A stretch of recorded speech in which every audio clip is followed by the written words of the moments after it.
Hi students. കഴിഞ്ഞ ദിവസം നമ്മുടെ ജേണൽ എങ്ങനെ ചെയ്യും എന്നുള്ളതിനെ പറ്റി നമ്മൾ തുടങ്ങി വെച്ചു. ഇന്നിപ്പോൾ നമ്മൾ അതിൻ്റെ കുറച്ചുകൂടെ വിശാലമായിട്ടുള്ള അർത്ഥത്തിൽ കുറച്ചുകൂടെ വലിയ കണക്കുകളിൽ നമ്മൾ നേരത്തെ പഠിക്കാത്ത കുറച്ചുകൂടെ ചില കാര്യങ്ങളോട് നമ്മളത് പറയാൻ പോവുകയാണ്. അപ്പോൾ ഒരു 10-14 ട്രാൻസാക്ഷൻ ഞാൻ ബോർഡിൽ എഴുതിയിട്ടുണ്ട്. ഇത് നമുക്കൊന്ന് ജേണലൈസ് ചെയ്ത് നോക്കാം. ഇത് നമ്മൾ ജേണലൈസ് ചെയ്തിട്ട് നമ്മളതിന് അതായത് അക്കൗണ്ട് വരച്ചോണ്ട് പോസ്റ്റ് ചെയ്യാൻ കൂടെ ഒന്ന് പഠിക്കാൻ നമ്മൾ നോക്കുകയാണ്. ഇല്ലെങ്കിൽ നമുക്ക് ജേണലൈസ് ചെയ്ത് നമുക്ക് നിർത്തി അടുത്ത ദിവസം നമുക്ക് പോസ്റ്റിംഗ് പഠിക്കാം. അപ്പോൾ ജേണലൈസ് ചെയ്യാന്ന് പറഞ്ഞാൽ ജേണലിന് അകത്ത് നമ്മൾ ഈ പറഞ്ഞിരിക്കുന്ന കാര്യങ്ങൾ എഴുതുക. ഇത് ഞാൻ ട്രാൻസാക്ഷനിലൂടെ തരാൻ മാത്രമേ നമുക്ക് പറ്റൂ. നിങ്ങൾക്ക് ക്ലാസ്സിൽ ഇരിക്കുമ്പോൾ അതേ പറ്റൂ. ഏതെങ്കിലും സ്ഥലത്ത് നിങ്ങൾക്ക് ജോലി എടുക്കുമ്പോഴാണ് നമുക്ക് എന്ത് ചെയ്യേണ്ടത്, ആ സോഴ്സ് ഡോക്യുമെന്റുകൾ ഉണ്ടെങ്കിൽ നമ്മൾ കണക്കിൽ എഴുതും. ആ ബോധം എപ്പോഴും നമ്മുടെ മനസ്സിനകത്ത് വേണം. കാരണം സോഴ്സ് ഡോക്യുമെന്റ് ആണ് ഒറിജിൻ. അത് നോക്കിയാണ് ട്രാൻസാക്ഷൻ. അവിടെ ഇതുപോലെ ട്രാൻസാക്ഷൻ പറഞ്ഞു തരാൻ ഒരു അധ്യാപകനോ ഒരു ബോർഡോ ഒന്നും കാണില്ല. പറഞ്ഞ സോഴ്സ് ഡോക്യുമെന്റ് എടുക്കുക, അത് ഈ പറഞ്ഞ കാര്യങ്ങൾ എന്ത് ചെയ്യുക, മനസ്സിലാക്കി എടുക്കുക, നമ്മളതിന് എൻട്രി എഴുതുക. ഇതാണ് നമ്മളിവിടെ ചെയ്യുന്ന കാര്യം. ഓക്കെ, ഞാൻ കഴിഞ്ഞ ദിവസം പറഞ്ഞതും പറയാത്തതുമായ ചില കാര്യങ്ങളൂടെ നമ്മളിന്ന് പറയാൻ പോവുകയാണ്. അപ്പൊ അതിന്റെ റൂള് നമുക്ക് എല്ലാവർക്കും അറിയാമെന്നൊരു വിശ്വാസം. നമുക്ക് asset, liability, capital, expense, income, ഇതാണ് നമുക്ക് പറഞ്ഞ ഐറ്റം. ഇതിൽ നമ്മൾ ഇൻക്രീസ് ഡിക്രീസ് നോക്കുകയാണ് നമ്മൾ ചെയ്യുന്നത്, ഡെബിറ്റും ക്രെഡിറ്റും ചെയ്യുന്നത്. ഇത് വീണ്ടും ഞാൻ ഓർമ്മിപ്പിക്കുന്നത്, ഇതില്ലെങ്കിൽ നമുക്ക് പഠിക്കാൻ പറ്റില്ല. അതാണ് എന്റെ ബേസ്. അസറ്റ് എന്ത് ചെയ്താൽ ഇൻക്രീസ് ചെയ്താൽ ഡെബിറ്റ് ചെയ്യും, ഡിക്രീസ് ചെയ്താൽ എന്ത് ചെയ്യും, നമ്മൾ ക്രെഡിറ്റ് ചെയ്യും. അതുപോലെ ലയബിലിറ്റി ഡിക്രീസ് ചെയ്താൽ ഡെബിറ്റ് ചെയ്യും, ഇൻക്രീസ് ചെയ്താൽ ക്രെഡിറ്റ് ചെയ്യും. ക്യാപിറ്റൽ ഡിക്രീസ് ചെയ്താൽ ഡെബിറ്റ് ചെയ്യും, ഇൻക്രീസ് ചെയ്താൽ ക്രെഡിറ്റ് ചെയ്യും. എക്സ്പെൻസ് നമ്മൾ ഇൻക്രീസ് ചെയ്താൽ ഡെബിറ്റ് ചെയ്യും, ഡിക്രീസ് ചെയ്താൽ ക്രെഡിറ്റ് ചെയ്യും. ഇൻകം നമ്മൾ ഡിക്രീസ് ചെയ്താൽ ഡെബിറ്റ് ചെയ്യും, ഇൻക്രീസ് ചെയ്താൽ ക്രെഡിറ്റ് ചെയ്യും. എന്ന് പറഞ്ഞാൽ ലയബിലിറ്റി, ക്യാപിറ്റൽ, ഇൻകം ഒരേ കണക്കിനാണ്. അസറ്റ്, എക്സ്പെൻസ് ഒരേ കണക്കിനാണ്.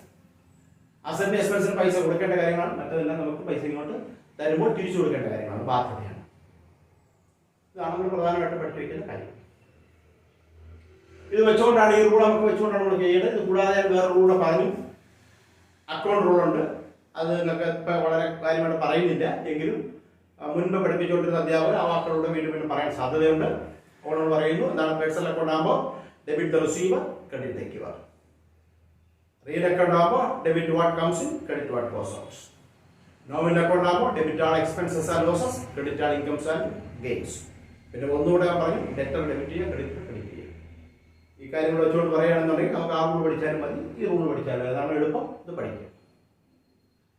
ഇനി നമുക്ക് നമ്മുടെ കാര്യത്തിലേക്ക് വരാം. എല്ലാം ഡേറ്റ്, ഇപ്പൊ നമ്മൾ ഒരു ഡേറ്റ് ചിലപ്പോൾ നമ്മൾ തോന്നിയ മാസം കാണിക്കരുത്. തൽക്കാലം ഞാൻ കണക്കായിട്ട് പറയുകയാണ് 2020 ഒക്ടോബർ മാസം 1-ാം തീയതി. ഇങ്ങനെയാണ് നമ്മൾ ഡേറ്റ് എഴുതേണ്ടത്. ഡേറ്റ് എഴുതെങ്ങനെയാണെന്ന് അറിയാൻ വേണ്ടി പറയുകയാണ്. ഒക്ടോബർ മാസം 1-ാം തീയതി ഇങ്ങനെ വർഷം മോൾ എഴുതിയിട്ട് ഇടതുവശത്തെ മാസം എഴുതി വലതുവശത്ത് ഇങ്ങനെ എഴുതി കഴിഞ്ഞാൽ നമുക്ക് കുറച്ച് എഴുതി പോവാം. ചിലരൊക്കെ 1-10-2020 എഴുതാറുണ്ട്. കമ്പ്യൂട്ടറാണെങ്കിൽ അതൊക്കെ മതി. അല്ലാതെ എഴുതുമ്പോൾ നമ്മൾ കഴിയുന്നത് ഇങ്ങനെ എഴുതി പഠിക്കാവുള്ളൂ. കാരണം നമുക്ക് എപ്പോഴും വർഷം എഴുതണ്ട, എപ്പോഴും മാസം എഴുതണ്ട, തീയതി മാത്രം നോട്ട് ചെയ്ത് ഡിറ്റോ ഇട്ട് നോട്ട് ചെയ്ത് പോയാൽ മതി. ഓക്കെ, ആദ്യത്തെ ട്രാൻസാക്ഷൻ ഞങ്ങൾ വായിക്കാം. Started business with cash 50,000. കഴിഞ്ഞ ദിവസം പറഞ്ഞ ഒരു ട്രാൻസാക്ഷൻ ആണത്. സ്റ്റാർട്ട് ചെയ്തു, ഇതിൻ്റെ ഉടമസ്ഥനാണ് സ്റ്റാർട്ട് ചെയ്തിരിക്കുന്നത്, നമ്മളല്ല. നമ്മളിവിടെ കണക്കെഴുതിയിരിക്കുന്ന ആളാണ്, നമ്മളിവിടുത്തെ അക്കൗണ്ടൻ്റ് ആണെന്ന് വിചാരിക്കുക. അപ്പോൾ ഉടമസ്ഥൻ 50,000 റുപ്പീസ് കൊണ്ടുവച്ചിട്ടും നമ്മൾ നമുക്ക് കൊണ്ടുവന്നിട്ട് പറയും, ഇതാണ് എനിക്കിവിടെ സ്റ്റാർട്ട് ചെയ്യുമ്പോഴുള്ള എൻ്റെ ക്യാപിറ്റൽ, എൻ്റെ ഇൻവെസ്റ്റ്മെൻറ്റ് എത്ര രൂപയാണ്. അപ്പോൾ അയാളുടെ ഇൻവെസ്റ്റ്മെൻ്റ് ആയിട്ട് 50,000 റുപ്പീസ് കൊണ്ടുവന്നിരിക്കുകയാണ്. അപ്പോൾ നമുക്കറിയാം, ഇൻവെസ്റ്റ്മെൻ്റ് ആയിട്ട് കൊണ്ടുവന്നത് എന്താണ്, ക്യാഷാണ്. ഒന്ന് ക്യാഷ് നമ്മളൊന്നും കൊടുത്തിട്ടില്ല, തന്നത് ഉടമസ്ഥനാണ്. ഉടമസ്ഥൻ കൊണ്ടുവന്നാൽ ഞാൻ എന്ത് വിളിക്കും, അതിനെ ക്യാപിറ്റൽ എന്ന് പറയുന്നതാണ് രണ്ടാമത്തെ കാര്യം. അപ്പോൾ രണ്ട് ആസ്പെക്ട് നമുക്ക് കിട്ടി, ഒന്ന് ക്യാഷ്, ഒന്ന് ക്യാപിറ്റൽ. ഒന്ന് ക്യാഷ്, ഒന്ന് ക്യാപിറ്റൽ. ഇതാണ് ആദ്യം ഒരു ട്രാൻസാക്ഷൻ കണ്ട രണ്ട് ആസ്പെക്റ്റുകൾ കണ്ടുപിടിക്കുക. അപ്പോൾ നമുക്ക് എന്ത് കിട്ടി, ക്യാഷ് കിട്ടി. പിന്നെ വേറെ കാര്യങ്ങൾ ഒരെണ്ണമായി എന്ത് നമുക്കറിയാം, ക്യാഷ് അസറ്റാണ്. ക്യാഷ് കിട്ടി, 50,000 ബിസിനസ്സിലേക്ക് കൊണ്ട് തന്നു, ബിസിനസ്സിൽ ക്യാഷ് വന്നു. അപ്പൊ ബിസിനസ്സിൽ ക്യാഷ് വരുമ്പോ ക്യാഷ് എന്ത് ചെയ്തു, ഇൻക്രീസ് ചെയ്തോ ഡിക്രീസ് ചെയ്തോ? നിങ്ങളിരിക്കുന്ന സ്ഥാപനത്തിലേക്ക് ഉടമസ്ഥനായ ആ ആള് 50,000 രൂപ തരുമ്പോൾ നിങ്ങളിരിക്കുന്ന ഇന്നലെ അല്പം മുമ്പ് വരെ അവിടെ പൈസ ഇല്ല. ഇപ്പൊ 50,000 റുപ്പീസ് വന്നെങ്കിൽ 50,000 റുപ്പീസ് എന്ന് പറയുന്ന ക്യാഷ് ചെയ്തു ഇൻക്രീസ് ചെയ്തു. ഇൻക്രീസ് ചെയ്താൽ നമുക്ക് എന്ത് ചെയ്യാം? അതിനെ ഡെബിറ്റ് ചെയ്യാം. ക്ലിയർ ആവുന്നുണ്ടല്ലേ? ഈ ബിസിനസിന്റെ ഉടമസ്ഥൻ 50,000 റുപ്പീസ് ക്യാഷ് ആയിട്ട് ബിസിനസ്സിൽ കൊണ്ടുവന്നു എങ്കിൽ ബിസിനസ്സിൽ എന്ത് കിട്ടി? ക്യാഷ് കിട്ടി. ക്യാഷ് എന്താണ്? അസറ്റ് ആണോ, ലയബിലിറ്റി ആണോ, ക്യാപിറ്റൽ ആണോ, എക്സ്പെൻസ് ആണോ, ഇൻകം ആണോ? ക്യാഷ് ഒരു സ്വത്താണ്. അപ്പൊ ക്യാഷ് എന്ന് പറഞ്ഞ അസറ്റ് അവിടെ വർദ്ധിച്ചു. സ്ഥാപനത്തിലേക്ക് വന്നപ്പോൾ ആ സ്ഥാപനത്തിൽ ക്യാഷ് എന്ന് പറഞ്ഞ ഐറ്റം വർദ്ധിച്ചു. അസറ്റ് ഇൻക്രീസ് ചെയ്താൽ ഡെബിറ്റ് ചെയ്യാം. ഓക്കെ. രണ്ടാമത്തെ ഐറ്റം നമ്മൾ കണ്ടുപിടിക്കും. ക്യാപിറ്റൽ. ഉടമസ്ഥനാണ് കൊണ്ടുവന്നത്. ഉടമസ്ഥൻ കൊണ്ടുവരുന്ന ഇൻവെസ്റ്റ്മെന്റിനെ നമ്മൾ ക്യാപിറ്റൽ എന്ന് വിളിക്കുന്നു. ക്യാപിറ്റൽ എന്ന് പറയുന്ന ഐറ്റം നമ്മൾ നോക്കുന്നു. ഡിക്രീസും ഇൻക്രീസും. അസറ്റ് ആകുമ്പോൾ ഇൻക്രീസ് ഡിക്രീസ്. അതുപോലെ എന്താണ്? Liability decrease increase, capital decrease increase, expense increase decrease. ഇത് ഇങ്ങനെയാണ് നമ്മൾ പറയുക. അപ്പൊ നോക്കാം. ക്യാപിറ്റൽ ഡിക്രീസ് ഇൻക്രീസും ആണ്. നമുക്ക് നോക്കാം. ഇപ്പൊ അയാൾ 50,000 റുപ്പീസ് കൊണ്ട് നിങ്ങളെ ഏൽപ്പിച്ചു. ഈ സമയം വരെ ഒരു പൈസയും നമുക്ക് ക്യാപിറ്റൽ എന്നുള്ള പേര് ലയബിലിറ്റി ഇല്ല, ക്യാപിറ്റൽ ഇല്ല. ഇപ്പോൾ അയാൾ 50,000 രൂപ കൊണ്ട് നിങ്ങളെ ഏൽപ്പിച്ചപ്പോൾ ഈ സമയത്ത് മതിയാക്കിയാൽ എത്ര രൂപ നിങ്ങൾക്ക് തിരിച്ചു കൊടുക്കേണ്ടി വരും ഈ സ്ഥാപനത്തിന്? 50,000 രൂപ. എങ്കിൽ നിങ്ങളുടെ സ്ഥാപനത്തിലെ ക്യാപിറ്റൽ എന്ന് പറയുന്ന ആ ഐറ്റം ഇൻക്രീസ് ചെയ്തോ ഡിക്രീസ് ചെയ്തോ? അതാണ് എനിക്ക് അറിയേണ്ടത്. ഇന്നലെ വരെ ക്യാപിറ്റൽ ഇല്ലായിരുന്ന ഐറ്റം, സീറോ ആയി കിടന്ന ഒരു ഐറ്റം ഇപ്പോൾ 50,000 രൂപ ട്രാൻസാക്ഷനോടുകൂടി 50,000 രൂപയുടെ വ്യത്യാസം ഉണ്ടായി. ആ വ്യത്യാസം ഇൻക്രീസ് ആണോ ഡിക്രീസ് ആണോ? ആ വ്യത്യാസം എന്താണ്? ഇൻക്രീസ് ആണ്. കാരണം 0-ൽ നിന്നും 50,000 ആയിട്ട് വർദ്ധിച്ചു. അപ്പോൾ ക്യാപിറ്റൽ ഇൻക്രീസ് ചെയ്താൽ എന്ത് സംഭവിക്കും? നമ്മൾ അതിനെ ക്രെഡിറ്റ് ചെയ്യും. അപ്പോൾ ഇതിനെ നമ്മൾ ക്രെഡിറ്റ് ചെയ്യുക. പേര് തന്നിട്ടില്ല, പേരുണ്ടെങ്കിൽ പേരുടെ ചേർത്ത് ക്യാപിറ്റൽ പറഞ്ഞാനേ. അപ്പൊ നമ്മൾ മനസ്സിലാക്കി, ഒരു ട്രാൻസാക്ഷൻ ഒരെണ്ണം ഡെബിറ്റ് ഒരെണ്ണം credit minimum. Simple compound entry നമ്മൾ പറഞ്ഞു. ഒന്നുകിൽ ഡെബിറ്റ് വരാം, ഒന്ന് ഫുൾ ക്രെഡിറ്റ് വരാം എന്നൊക്കെ നമ്മൾ പറഞ്ഞു. വൗച്ചറൊക്കെ നമ്മൾ പറഞ്ഞു, പലതരത്തിലുള്ള വൗച്ചറൊക്കെ ഉണ്ടെന്നൊക്കെ നമ്മൾ പറഞ്ഞു. ഇതൊക്കെ നമ്മൾ പറഞ്ഞിട്ടുണ്ട്. അപ്പൊ ക്യാഷ് ഡെബിറ്റ്, ക്യാപിറ്റൽ ക്രെഡിറ്റ് കണ്ടുപിടിച്ചു കഴിഞ്ഞാൽ നമ്മൾ നേരെ ജേണൽ എടുക്കുന്നു. അവിടെ നമ്മൾ എഴുതാൻ പോവുകയാണ്. ജേണലിനകത്ത് നമ്മൾ എഴുതുന്നു. ഏതാണ് ഡെബിറ്റ് അത് ആദ്യം എഴുതുക. ഏതൊക്കെ കൊണ്ടാണ് ഡെബിറ്റ്? ക്യാഷ്. മാർജിനിൽ ചേർക്കാൻ എഴുതുന്നു ക്യാഷ് അക്കൗണ്ട്. വലത് എഴുതുന്നു DR ഡെറ്റർ. എത്ര രൂപയാണ് ഡെറ്റർ? 50,000 ഡെബിറ്റ് ആണ്. ഡെബിറ്റ് കോളത്തിൽ എഴുതുന്ന എമൗണ്ട് 50,000. അടുത്തത് ക്രെഡിറ്റ് അക്കൗണ്ട്. അല്പം ഗ്യാപ്പ് ഇടുക, 2 എന്ന് എഴുതുക. ഇപ്പോൾ എഴുതാറുമില്ല. ക്യാപിറ്റൽ അക്കൗണ്ട് പേരില്ലാത്തതുകൊണ്ട് വെറും ക്യാപിറ്റൽ അക്കൗണ്ട് മാത്രം എഴുതുന്നു. അത് ക്രെഡിറ്റ് കൊണ്ട് ക്രെഡിറ്റ് കോളത്തിൽ എമൗണ്ട് എഴുതുക 50,000. ഒരു എൻട്രി തീർന്നില്ല. ഇനി എന്ത് വേണം? ഈ എൻട്രി എന്തിനാണ് എഴുതിയിരിക്കുന്നത് എന്നുള്ളതിനെ പറ്റി ഒരു ബ്രീഫ് ഡിസ്ക്രിപ്ഷൻ വേണം. ബ്രീഫ് ആയിട്ടുള്ള, ചുരുക്കമായിട്ടുള്ള ഒരു ഡിസ്ക്രിപ്ഷൻ, ഒരു വിവരണം വേണം. അതിനെ നമ്മൾ വേറൊരു വാക്കിട്ട് വിളിച്ചു. എന്താണ് വിളിച്ചത്? നരേഷൻ. അപ്പൊ ഇതിനെ പറ്റിയുള്ള നരേഷന് വേണ്ടി ഇവിടെ തിരക്കി അടക്കേണ്ട കാര്യമില്ല. ഇവിടെ തന്നെ ഉണ്ട്. Started business with cash. അതിന് എന്തിനാണ് എഴുതിയിരിക്കുന്നത്? ബ്രാക്കറ്റ് എഴുതുന്നു. എന്തെഴുതുന്നു? സ്റ്റാർട്ടഡ് ബിസിനസ് വിത്ത് ക്യാഷ് എന്നെഴുതി നമ്മൾ അതിനെ ഒരു ലൈൻ കൂടെ വരയ്ക്കും. അത് ഏത് കോളത്തിൽ മാത്രമേ നിൽക്കാവൂ? പർട്ടിക്കുലർസ് കോളത്തിൽ മാത്രമേ നിൽക്കാവൂ. ആ ലൈൻ വെർട്ടിക്കൽ ആയിട്ടാണോ വരയ്ക്കുന്നത്? ഹൊറിസോണ്ടൽ ആയിട്ടാണോ വരയ്ക്കുന്നത്? ഹൊറിസോണ്ടൽ ആയിട്ട് വരയ്ക്കുന്നു, കുറുകെ വരയ്ക്കുന്നു. അപ്പോൾ ഒരു ഹൊറിസോണ്ടൽ ലൈൻ പർട്ടിക്കുലർസ് കോളത്തിനകത്ത് മാത്രം നിർത്തിക്കൊണ്ട് വരയ്ക്കുക. ഇത്രയും ചെയ്യുമ്പോൾ ഒരു എൻട്രി നമ്മൾ ജേണലിൽ എഴുതി, ജേണലൈസ് ചെയ്തു, ഒരു ജേണൽ എൻട്രി ആയി. അടുത്ത നമുക്ക് നോക്കാം. Deposited cash into bank. ഇന്നലെ പറയാത്ത കാര്യമാണ്. നമ്മളെ കയ്യിൽ കുറെ കാശുണ്ട്. ആ ക്യാഷ് കൊണ്ടുവന്ന് ബാങ്കിൽ മൊത്തം ഇട്ടില്ല, 25,000 റുപ്പീസ് കൊണ്ടുവന്ന് ബാങ്കിൽ ഇട്ടു. ഞാൻ പറഞ്ഞാൽ ഞാനല്ല, നിങ്ങളാണെങ്കിൽ കണക്കെടുത്തോ. ഞാൻ എഴുതുന്നതാണ് അറിയാതെ ഞാനെന്ന് പറഞ്ഞു പോകുന്നത്. അപ്പൊ നിങ്ങളുടെ കയ്യിൽ ഇരിക്കുന്ന പൈസയിൽ നിന്നും ഒരു 25,000 റുപ്പീസ് എടുത്ത് കടം കൊണ്ടുവന്നിട്ടു, ബാങ്കിൽ ഇട്ടു. അപ്പൊ ഇവിടെ നടക്കുന്ന രണ്ട് കാര്യങ്ങൾ എന്താണ്? ഒന്ന്, എവിടെ കിട്ടി പൈസ? ബാങ്കിൽ കിട്ടി. നിങ്ങൾ എന്താണ് ബാങ്കിൽ കൊടുത്തത്? ക്യാഷ്. വേറെ രണ്ട് കാര്യങ്ങളൊന്നുമില്ല. ഈ രണ്ട് കാര്യം ഇവിടെ ഉള്ളൂ. രണ്ട് കാര്യങ്ങൾ എന്തൊക്കെയാണ്? ഒന്ന്, എവിടെ കിട്ടി? ബാങ്കിൽ കിട്ടി. ബാങ്കിൽ നിങ്ങൾ എന്താ കൊടുത്തത്? ക്യാഷ് ആണ് കൊടുത്തത്. അപ്പൊ രണ്ട് ആസ്പെക്ട് കിട്ടി. ഒന്ന് ബാങ്ക്, ഒന്ന് ക്യാഷ്. ഇനി നമുക്ക് നോക്കാം. ക്യാഷ് എന്താണ്? ഒരു അസറ്റ്. ക്യാഷ് ഒരു അസറ്റാണ്. അസറ്റ് ആണെങ്കിൽ നമുക്ക് എന്ത് പറയാം? ക്യാഷ് എന്ന് വിളിക്കുന്ന അസറ്റ് ഇപ്പോൾ ഇൻക്രീസ് സംഭവിച്ചോ ഡിക്രീസ് സംഭവിച്ചോ? ഇൻക്രീസ് ഡിക്രീസ് സംഭവിക്കാം. നിങ്ങളുടെ കയ്യിൽ ഇരുന്ന പൈസയിൽ നിന്ന് 25,000 പോയ കാര്യമാണ് പറയുന്നത്. 25,000 രൂപ പോകുമ്പോൾ ഇരുന്ന ക്യാഷ് എന്ത് ചെയ്തു? കുറഞ്ഞു, ഡിക്രീസ് ഉണ്ടായി. അപ്പൊ ക്യാഷ് എന്ന് പറഞ്ഞ അസറ്റിനകത്ത് ഡിക്രീസ് ഉണ്ടായെങ്കിൽ എന്ത് ചെയ്യണം? അതിനെ ക്രെഡിറ്റ് ചെയ്യണം. അതുകൊണ്ട് ഞാൻ എന്ത് ചെയ്തു? ഇതിനെ ക്രെഡിറ്റ് ചെയ്യുന്നു. ക്യാഷിനെ ക്രെഡിറ്റ് എന്ന് മനസ്സിലാക്കി. ഈ പൈസ കൊണ്ട് നമ്മൾ എവിടെ ഇട്ടു? ബാങ്കിൽ ഇട്ടു. ബാങ്ക് അക്കൗണ്ടിൽ കിടക്കുകയാണ്. അപ്പൊ ഈ ബാങ്ക് അക്കൗണ്ടിൽ കിടക്കുന്ന പൈസ എന്താണ്? സ്വത്താണ്. Cash at bank. ബാങ്കിലുള്ള ക്യാഷ്, ബാങ്കിൽ കിടക്കുന്ന നിങ്ങളുടെ പൈസയായ ഈ 25,000 രൂപ നിങ്ങൾക്ക് എന്താണ്? ഒരു സ്വത്താണ്. നേരത്തെ വരെ ബാങ്കിൽ അങ്ങനെ ഒരു സ്വത്തില്ല, ഇപ്പൊ ഒരു സ്വത്തുണ്ടായി. അപ്പൊ 0-ൽ നിന്ന് സ്വത്തിന്റെ പൈസ എത്രയായിട്ട് മാറി? 25,000 ആയിട്ട് മാറി. അപ്പൊ ആ അസറ്റ് ആണ്. ആ അസറ്റ് ഇൻക്രീസ് ഉണ്ടായി. ശരിയാവുന്നുണ്ടോ? ഇരുന്ന ക്യാഷ് എന്ന അസറ്റ് പോയി, പകരം പുതിയൊരു അസറ്റ് വന്നു. ബാങ്കിൽ കിടക്കുന്ന ക്യാഷ് എന്നൊരു അസറ്റ് വന്നു. അപ്പൊ അങ്ങനെയാണെങ്കിൽ ബാങ്കിൽ ഒരു പുതിയ അസറ്റ്, അതിനൊരു ഇൻക്രീസ് ഉണ്ടായി. ഇരുന്ന ക്യാഷ് ഡിക്രീസ് ഉണ്ടായി. ഇൻക്രീസ് ഉണ്ടാവുന്ന അസറ്റ് നമുക്ക് ഡെബിറ്റ് ചെയ്യാം, ഡിക്രീസ് ഉണ്ടാവുന്ന അസറ്റ് നമുക്ക് എന്ത് ചെയ്യാം? ക്രെഡിറ്റ് ചെയ്യാം.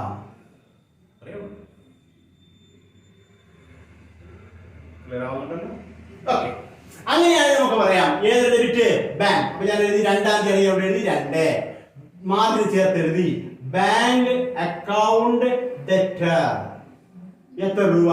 25,000 ഡെബിറ്റ് എഴുതി. ഇനി ക്രെഡിറ്റ് ഏതാണ്? ക്യാഷ്. അല്പം ഗ്യാപ്പ് ഇട്ട് അങ്ങോട്ട് എഴുതി ക്യാഷ് അക്കൗണ്ട് 25,000 rupees. എന്താണ് narration? Deposited cash into bank. Narration എഴുതി deposited cash into bank. Bracket കാണിക്കണം, എന്നിട്ട് ഒരു ഹൊറിസോണ്ടൽ ലൈൻ കൊടുക്കുക. രണ്ട് ട്രാൻസാക്ഷൻ എന്ത് ചെയ്തു? ജേർണലൈസ് ചെയ്തു, ജേർണൽ എൻട്രി ആക്കി. ക്ലിയർ ആവുന്നുണ്ടല്ലോ? ഓക്കെ. മൂന്നാമത്തെ നോക്കാം. Paid salary by cheque. ഇതൊരു പുതിയ ട്രാൻസാക്ഷൻ. പെയ്ഡ് മീൻസ് കൊടുത്തു, പണം കൊടുത്തു എന്നുള്ള അർത്ഥത്തിലാണ് പെയ്ഡ്, കൊടുത്തു. പെയ്ഡ് സാലറി ആരെയോ കൊണ്ട് ജോലി ചെയ്യിച്ചിട്ട് അയാൾക്ക് ശമ്പളം വേണ്ടി കൊടുത്തു. ഇന്നലെ വരെ പെയ്ഡ് സാലറി എന്നേ ഉള്ളൂ. അപ്പൊ സാലറി ചെലവ്. അപ്പൊ സാലറി ഒരു ഐറ്റം, ക്യാഷ് ആണ് കൊടുത്തത്, ക്യാഷ് രണ്ടാമത്തെ ഐറ്റം. പക്ഷെ ഇവിടെ അതല്ല. Paid salary by cheque. Cheque എഴുതി കൊടുത്തു, അതാണ് വിഷയം. പെയ്ഡ് സാലറി ബൈ ചെക്ക് എന്നാണ് പറഞ്ഞിരിക്കുന്നത്. അപ്പൊ ചെക്ക് എഴുതി കൊടുത്തെങ്കിൽ എന്താ പ്രത്യേകത? ചെക്ക് എഴുതി കൊടുത്തിട്ടുണ്ടെങ്കിൽ ഈ ചെക്കും കൊണ്ട് നിങ്ങൾ കൊടുത്ത ഏത് വ്യക്തിയാണോ ആ വ്യക്തി നിങ്ങളുടെ ബാങ്കിൽ പോയി മാറി എടുത്തോളണം എന്നാണ് എന്റെ അർത്ഥം. നമ്മളെ കയ്യിൽ പൈസ ഇല്ല, അതുകൊണ്ട് അതിന് പൈസ ഉണ്ടെങ്കിൽ നമ്മൾ അതിന് അയാൾക്ക് കൊടുക്കുന്ന രീതി അങ്ങനെയാണ്. ശമ്പളം എഴുതുന്നതെല്ലാം ബാങ്ക് അക്കൗണ്ട് വഴി നമ്മൾ കൊടുക്കാറുള്ളൂ. എന്തോ ആയിക്കോട്ടെ, നമ്മളൊരു ചെക്ക് എഴുതി അയാൾക്ക് കൊടുത്തു. ഇയാൾ ഈ പൈസ വീണ്ടും നമ്മളെടുത്ത് വരേണ്ട കാര്യമില്ല, നേരെ ചെക്ക് ബാങ്കിൽ പോവുക, ബാങ്ക് വഴി മാറുക. ഇതാണ് ഈ സെന്റൻസിന്റെ അർത്ഥം. അപ്പൊ രണ്ട് ആസ്പെക്ട് കണ്ടുപിടിക്കണം. ഒന്ന്, എന്താണ് കൊടുത്തത്? സാലറി. ഈ സാലറി എന്തായിട്ടാണ് കൊടുക്കുന്നത്? ചെക്ക്. ഈ ചെക്ക് കൊടുത്താൽ പൈസ ആരാ കൊടുക്കേണ്ടത്? ബാങ്ക്. ഇതാണ് മനസ്സിലാക്കേണ്ടത്. അപ്പൊ എൻട്രിക്കകത്ത് ചെക്ക് എന്നൊരു വാക്ക് വരില്ല. മനസ്സിലായി വരുന്നുണ്ടോ? ഈ നമ്മൾ പറയുന്ന ഡെബിറ്റോ ക്രെഡിറ്റോ എന്ന് പറയുന്ന വാക്കിനകത്ത് ഏത് വരരുത്? ചെക്ക് എന്നൊരു വാക്ക് വരരുത്. ക്ലിയർ ആയല്ലേ? പിന്നെ വരേണ്ട വാക്ക് എന്താണ്? ബാങ്ക് എന്ന് വരാം. കാരണം പൈസ കൊടുക്കുന്ന ആര്? ബാങ്ക്. അതുകൊണ്ട് ബാങ്ക് എന്ന് വരാം. ഓക്കെ, ഇനി നോക്കാം. പെയ്ഡ് സാലറി, നിങ്ങൾ ശമ്പളം കൊടുത്തു, ഒരു ചെക്ക് എഴുതി ശമ്പളം കൊടുത്തു. ശമ്പളം എന്ന് പറയുന്ന ഐറ്റം കൊടുക്കുന്നതെല്ലാം ചെലവാണോ വരവാണോ? കൊടുക്കുന്നതെല്ലാം ചെലവാണ്, എക്സ്പെൻസ് ആണ്. ഇന്നലെ വരെ അങ്ങനെ ഒരു ചെലവില്ല, ഇപ്പൊ ആദ്യമായിട്ട് അങ്ങനെ ചെലവ് വന്നു. അപ്പൊ ചെലവ് എന്ത് ചെയ്തു? ഇൻക്രീസ് ചെയ്തു. എക്സ്പെൻസ് ഇൻക്രീസ് ചെയ്താൽ നമ്മൾ എന്ത് ചെയ്യും? അതിനെ ഡെബിറ്റ് ചെയ്യും. അങ്ങനെയാണെങ്കിൽ സാലറി എന്ന് പറയുന്ന ചെലവ് നമുക്ക് എന്ത് ചെയ്യാം? ഡെബിറ്റ് ചെയ്യാം. സാലറി എക്സ്പെൻസ് ആണ്. ആ എക്സ്പെൻസ് ഇപ്പൊ കൊടുത്തോടുകൂടി അത് എത്ര രൂപയായിട്ട് മാറി? 5000 ആയിട്ട് മാറി. 2, ബാങ്ക് എന്ന് പറയുന്നതാണ് ചെക്ക് കൊടുത്ത ചെക്ക് എന്നുള്ള വാക്ക് എഴുതാൻ പാടില്ല എന്ന് പറഞ്ഞു. പകരം നമുക്ക് ഏത് വാക്ക് ഇവിടെ എഴുതാം? ബാങ്ക് എഴുതാം. എന്തുകൊണ്ട്? പൈസ കൊടുക്കേണ്ടത് ബാങ്കാണ്. നമ്മളെ ബാങ്ക് അക്കൗണ്ട് 25,000 രൂപ കൊണ്ട് അതിന് 5000 രൂപ പോകും എന്നാണ് ഈ അർത്ഥം. ഇനി ബാക്കി 20 അയ്യാളൊന്ന് മാറിക്കൊണ്ട് പോയാൽ ബാക്കി 20,000 രൂപ കാണും. അപ്പൊ ഈ ബാങ്ക്, ഈ പൈസ എന്ന് പറയുന്നത് ക്യാഷ് അറ്റ് ബാങ്ക്, ബാങ്ക് കിടക്കുന്ന പൈസ അസറ്റ്. ഈ അസറ്റ് 25,000 രൂപ, ഈ 5000 രൂപ കൂടുവോ കുറയോ? 25,000 30,000 ആവോ? 25,000 20,000 കുറയോ? കുറയും. അപ്പോൾ ഈ അസറ്റിനകത്ത് കുറവുണ്ടാവുന്നു. അസറ്റിനകത്ത് കുറഞ്ഞാൽ നമ്മൾ എന്ത് ചെയ്തുള്ളതിനെ ക്രെഡിറ്റ് ചെയ്യും. അത്രയും. അസറ്റിനകത്ത് കുറവുണ്ടായാൽ നമ്മൾ എന്ത് ചെയ്യും? അതിനെ ക്രെഡിറ്റ് ചെയ്യും. അത്രയും. അങ്ങനെയാണെങ്കിൽ സാലറിയെ ഡെബിറ്റ് ചെയ്യാം, ബാങ്കിനെ നമുക്ക് എന്ത് ചെയ്യാം? ക്രെഡിറ്റ് ചെയ്യാം. ഡെബിറ്റും ക്രെഡിറ്റും കണ്ടുപിടിച്ചതിന് നമ്മൾ എന്തിനു വേണ്ടിയാണ്? ആദ്യം ഡെബിറ്റ് എഴുതാവും, അതുകൊണ്ടാണ്. അപ്പൊ 3-ാം തീയതി നമ്മൾ എഴുതുന്നു. എന്തെഴുതുന്നു? Salary account debtor, salary account debtor 5,000 to ഏത്? Bank account. കാരണം ബാങ്കിൽ നിന്നാണ് പോകുന്നത്. 5,000. Narration paid salary by cheque എന്ന നരേഷൻ എഴുതണം. Paid salary by cheque. അത് ബ്രാക്കറ്റ് കാണിക്കണം, എന്നിട്ട് ലൈൻ വരയ്ക്കണം, ഹൊറിസോണ്ടൽ ലൈൻ. 3 എൻട്രി നമ്മൾ എന്ത് ചെയ്തു? ജനറേറ്റ് ചെയ്തു. 4-ാമത്തെ പർച്ചേസ്ഡ് ഗുഡ്സ്, സാധനങ്ങൾ വാങ്ങിച്ചു. ഗുഡ്സിന് ഒരുപാട് പേരുണ്ട്. ഇരിക്കുന്നത് സ്റ്റോക്ക് ആണെങ്കിൽ സ്റ്റോക്ക്, അത് ഓപ്പണിംഗ് ആണെങ്കിൽ ഓപ്പണിംഗ് സ്റ്റോക്ക്, ക്ലോസ് ആണെങ്കിൽ ക്ലോസിംഗ് ആണെങ്കിൽ ക്ലോസ് സ്റ്റോക്ക് എന്നൊക്കെ വിളിക്കും. വാങ്ങിക്കുമ്പോൾ പർച്ചേസ്, വിൽക്കുമ്പോൾ സെയിൽസ്. വാങ്ങിച്ച സാധനം തിരിച്ചു കൊടുത്താൽ പർച്ചേസ് റിട്ടേൺസ്, വിറ്റ സാധനം തിരിച്ചു വന്നാൽ സെയിൽസ് റിട്ടേൺസ്. അല്ലാതെ ഏത് വാക്ക് എഴുതൂല? ഈ ചെക്ക് എഴുതുന്ന കണക്കിനോട് ഏത് വാക്ക് എഴുതൂല? ഗുഡ്സ് എന്നുള്ള വാക്ക് എഴുതാൻ പാടില്ല. ഗുഡ്സ് എന്നുള്ള വാക്ക് എഴുതാൻ പാടില്ല. അപ്പൊ purchased goods paid by cheque എന്നാണ്. നിങ്ങൾ എവിടെയോ പോയി സാധനം വാങ്ങിച്ചോണ്ട്, എന്താണ് സാധനം? വിൽക്കാൻ വേണ്ടി വാങ്ങിയ സാധനത്തിന് നമ്മൾ ഗുഡ്സ് എന്ന് വിളിക്കാറുള്ളൂ. ആ സാധനത്തിന് നമ്മൾ വാങ്ങിക്കുന്നത് പല പേര് വിളിക്കാറുള്ളൂ. ഓക്കെ, അപ്പൊ നിങ്ങൾ സാധനം മേടിച്ചുകൊണ്ട് വരുമ്പോൾ സാധനം എന്നുള്ള വാക്ക് പകരം നമുക്ക് പർച്ചേസ് എന്ന് എഴുതാം. 1 പർച്ചേസ്. 2 ചെക്കാണ് കൊടുത്തത്, ചെക്ക് എന്ന് എഴുതാൻ പാടില്ല. നിങ്ങൾ സാധനം മേടിച്ചിട്ട് നിങ്ങൾ ചെക്ക് എഴുതി കൊടുത്തെങ്കിൽ ഈ ചെക്ക് കൊണ്ട് ആ പറയുന്ന സപ്ലയർ എവിടെ ചെല്ലണം? ബാങ്ക്. നമുക്ക് സാധനം സപ്ലൈ ചെയ്ത ആ സപ്ലയർ എവിടെ ചെല്ലണം? നമ്മുടെ ബാങ്കിൽ ചെന്ന്, അല്ലെങ്കിൽ അയാളുടെ ബാങ്ക് മുഖാന്തരം നമ്മുടെ ബാങ്ക് അക്കൗണ്ടിൽ നിന്ന് മാറി കൊടുക്കണം. അങ്ങനെയാണെങ്കിൽ പൈസ ആര് കൊടുക്കും? ബാങ്ക് കൊടുക്കും. 2 മനസ്സിലാക്കി. ഇനി ഇതിൽ ഏത് ഡെബിറ്റ് ചെയ്യണം, ഏത് ക്രെഡിറ്റ് ചെയ്യണം? നിങ്ങൾ സാധനങ്ങൾ വാങ്ങിക്കുമ്പോൾ ആ വാങ്ങുന്നതിന് വേണ്ടി പൈസ കൊടുക്കുന്നത് കൊണ്ട്, അല്ലെങ്കിൽ കൊടുക്കേണ്ടതുള്ളത് കൊണ്ട് അത് വരവാണോ ചെലവാണോ? കാരണം പർച്ചേസ് ആർക്കും ഉപയോഗിക്കാൻ പറ്റില്ല. ആരും കണ്ടിട്ടില്ല, അതിന്റെ കൈയോട്ടോ കാരോട്ടോ ഒന്നും കണ്ടിട്ടില്ല. ക്യാഷ് കാണാം, ഫർണിച്ചർ കാണാം, മെഷീൻ കാണാം, പക്ഷെ പർച്ചേസ് നമ്മൾ ആരും കണ്ടിട്ടില്ല. സ്റ്റോക്ക് നോക്കുകയാണെങ്കിൽ സ്റ്റോക്ക് ആണ്, പക്ഷെ പർച്ചേസ് ഉള്ള വാക്കാരും കണ്ടിട്ടില്ല. അപ്പൊ അങ്ങനെയൊക്കെ ഉള്ളതൊക്കെയാണ് നമുക്ക് എക്സ്പെൻസ് ആയിട്ട് പറയുന്നത്. പൈസ കൊടുത്ത് വാങ്ങിക്കുന്നത് 2 ഐറ്റം ആണ്, ഒന്ന് അസറ്റ്, ഒന്ന് എക്സ്പെൻസ്. അസറ്റ് എന്ന് പറയുമ്പോൾ സാധനങ്ങൾ വാങ്ങിക്കുന്നു, എന്തെങ്കിലുമൊക്കെ നമ്മൾ എന്താണ് സ്വത്തുക്കൾ വാങ്ങിക്കുന്നു, അതാണ് അസറ്റ്. ഇതുപോലെ പേര് മാത്രമുള്ള ചില ഐറ്റങ്ങളുണ്ട്, നമ്മൾ കാണാനും കേൾക്കാനും പറ്റാറില്ല, അതാണ് എക്സ്പെൻസ്. പൈസ കൊടുക്കുന്നത്, കിട്ടുന്നതിലേക്ക് ഇൻകം. അപ്പൊ ഇതൊരു എക്സ്പെൻസ് ആണ്. പർച്ചേസ് ഒരു എക്സ്പെൻസ് ആണ്. അപ്പൊ നിങ്ങൾ ഈ സാധനം മേടിക്കുമ്പോൾ ഇന്നലെ വരെ അങ്ങനെ ഒരു ചെലവില്ല. ഇപ്പൊ ആദ്യമായിട്ട് പർച്ചേസ് ഉണ്ടായി. അപ്പൊ പർച്ചേസ് എന്ന് പറഞ്ഞാൽ ചെലവ്. ഇന്നലെ വരെ ഇല്ലാത്ത ചെലവ് എന്ത് ചെയ്തു? ഇവിടെ വർദ്ധിച്ചു. വർദ്ധിച്ചെങ്കിൽ നമുക്ക് എന്ത് ചെയ്യാം? ഡെബിറ്റ് ചെയ്യാം. പർച്ചേസ് അക്കൗണ്ട് നമുക്ക് ഡെബിറ്റ് ചെയ്യാം. 2, ചെക്കാണ് കൊടുത്തത്. ഈ ചെക്ക് എവിടെ കൊണ്ടുവന്ന് വരും? നിങ്ങളുടെ ബാങ്ക് അക്കൗണ്ടിൽ നിന്ന് മാറിക്കൊണ്ട് പോകും. അപ്പൊ ക്യാഷ് അറ്റ് ബാങ്ക് അവിടെ ഉണ്ട്.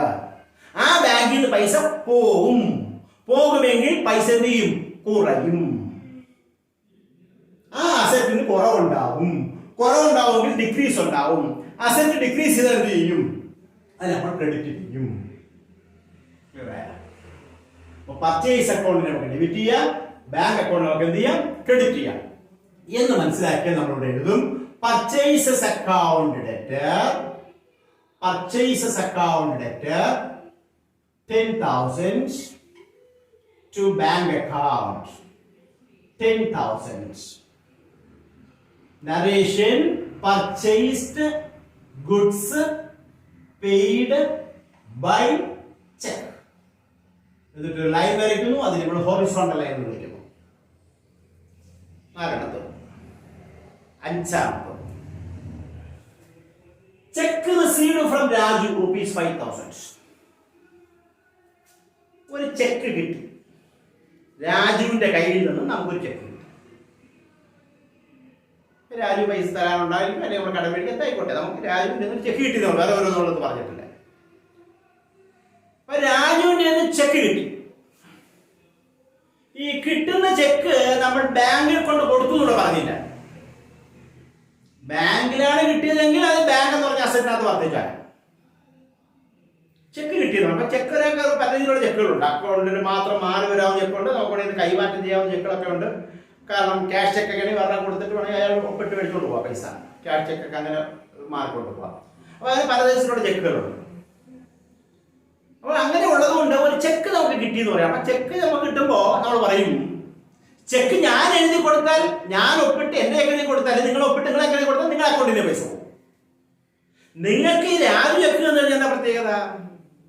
രാജു ചെക്ക് തന്നാൽ ഇത് രാജുവിന്റെ അക്കൗണ്ടിൽ നിന്ന് പോകും. അത് ശരി, നമ്മുടെ കാര്യം നമുക്ക് എഴുതാം. നമുക്ക് എന്ത് കിട്ടിയെന്ന് പറയാം? ക്യാഷ് കിട്ടിയെന്ന് പറയാം. ക്യാഷിന്റെ കൂട്ടത്തിൽ എണ്ണി വയ്ക്കാനേ പറ്റും. കുറെ ക്യാഷ് ഉണ്ട്, ബാക്കി കുറെ ചെക്ക് ഉണ്ട്. ഈ ചെക്ക് നമുക്ക് എന്ത് ചെയ്യാം? കൈമാറി പോകാം. അതേസമയം അക്കൗണ്ട് പേ ചെക്ക് വല്ലതും ആണെന്നുണ്ടെങ്കിൽ അത് ബാങ്കിൽ കിട്ടിയെന്നേ പറയാൻ പറ്റും. കാരണം നമുക്ക് വേറെ എങ്ങോട്ട് മാറാനും പറ്റില്ല. ക്ലിയർ ആവുന്നുണ്ടല്ലേ?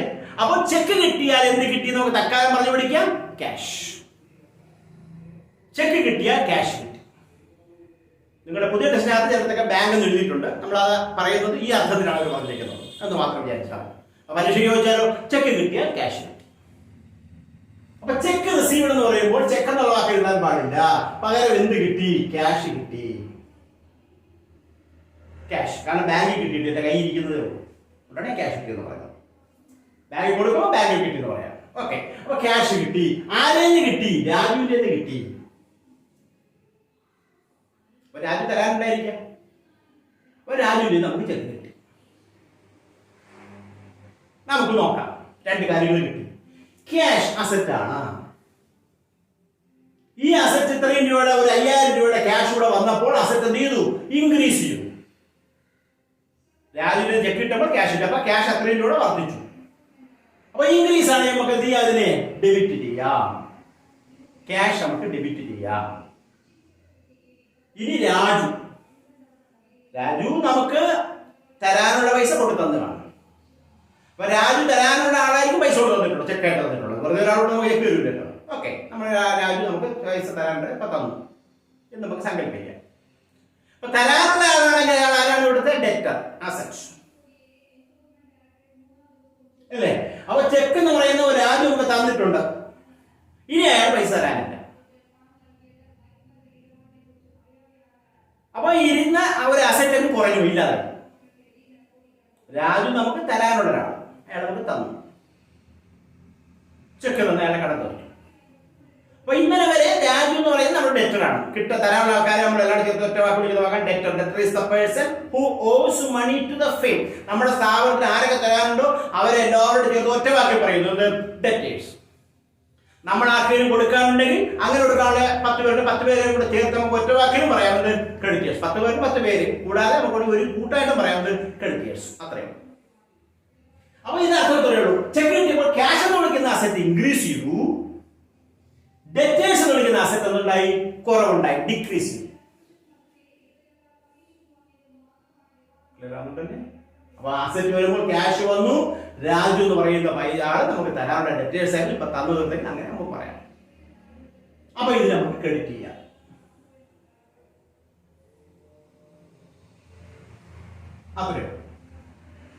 അപ്പൊ നമുക്ക് ഇനി എൻട്രി എഴുതി നോക്കാം. ചെക്ക് കിട്ടി, ക്യാഷ് കിട്ടി, ക്യാഷ് അക്കൗണ്ട് എത്ര രൂപ കിട്ടി? 5000. ആരുടെ അക്കൗണ്ട്? രാജൂസ് അക്കൗണ്ട്. എത്ര രൂപ? 5000. നറേഷൻ എന്താണ്? Check received from Raju. Check received from Raju. Horizontal line കടന്നു പോകരുത്. ഓക്കെ. ഇനി ഡ്രൂ. വിഡ്രൂ എന്നർത്ഥം. ഡ്രൂ മീൻസ് വിഡ്രൂ, പിൻവലിച്ചു. വരച്ചു തന്നെ, പിൻവലിച്ചു. വിഡ്രൂ ഗുഡ്സ് പിൻവലിച്ചു. അടുത്തതിൽ ഡ്രൂ ചെക്ക് പിൻവലിച്ചു.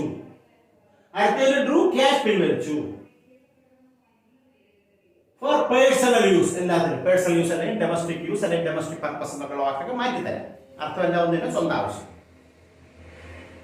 അപ്പൊ സ്വന്തം ആവശ്യത്തിന് വേണ്ടി ഗുഡ്സ് പിൻവലിച്ചു അല്ലെങ്കിൽ ക്യാഷ് പിൻവലിച്ചു അല്ലെങ്കിൽ ചെക്ക് എടുത്തുകൊണ്ട് പോയി, ചെക്ക് എഴുതി കൊണ്ടുപോയി എന്ന് പറയുമ്പോൾ എന്റെ ഒരു ചോദ്യം, നിങ്ങളിരിക്കുന്ന കട ഒരാൾ തുടങ്ങിയ കട, അവിടെ സ്വന്തമായിട്ട് സ്വന്തം ആവശ്യത്തിന് വേണ്ടി സാധനം എടുത്തുകൊണ്ട് പോകാൻ അല്ലെങ്കിൽ ക്യാഷ് എടുത്തുകൊണ്ട് പോകാൻ അല്ലെങ്കിൽ ചെക്ക് എടുത്തുകൊണ്ട് പോകാനുള്ള അവകാശം ഒരാൾക്കേ ഉള്ളൂ. ആരോടും ചോദിക്കാതെ എടുത്തുകൊണ്ട് പോയിട്ട് ഞാൻ എടുത്തു എന്ന് പറയാൻ അവകാശമുള്ള ഒരൊറ്റ ആളേ ഉള്ളൂ. ആരും അതിന്റെ ഓണർ. എപ്പോഴും എടുത്തുകൊണ്ട് പോവാം. അവിടെ ഇരുന്ന് ജോലി ചെയ്ത് എനിക്ക് എടുക്കണമെങ്കിലും ആളുടെ അനുവാദം വേണം, ആ ഓണറിന്റെ അനുവാദം വേണം.